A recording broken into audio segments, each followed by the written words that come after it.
Mira nigo egati yabamenye korwase county ya Nyamira bagendere ko bakokonyeka kubatakana nobo bwenia bwabuso bwanyare ko bokwenanwa amone kiombe ekemo ase wiki eyemo yanyalire ko bwegwete kiombe kya serieta Save Life Community ase ganga eneneo kwendeke kenyere ko bwekwena nobo bwenia anene gochiase abamenye balia batali kwenyara gokwana magega yomoyego yo nigo mugavana bwe county ya Mosinyari anyalire ko bagakogerege tambuke kiuge ekyombekyo nabwo kolia irangamba chikoba bako bwaterana gati ebyombe biranyara ko bigwesokia buna enchira eyemo yogo tingie sector yobo cheno ime county yo ya Nyamira.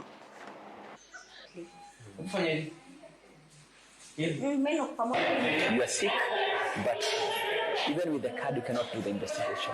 You are forced to stay at home because most of them cannot afford. That's why I'm calling the government to look at this so that our people can get help. So that if they have an NHIF card, they can walk to the public hospital and maybe do an investigation. And then the question is that why have these patients been in this condition for this long time?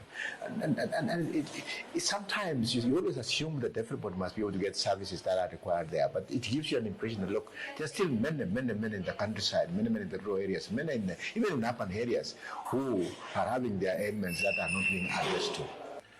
I've just come here to see the doctors who have been doing medical camp for the last 1 week. And so far they are telling me they have done 68 cases, and today they are going to cover more. I've come to congratulate them and thank them for the great work they are doing. Togotigana nengane yerengete sector wachenime county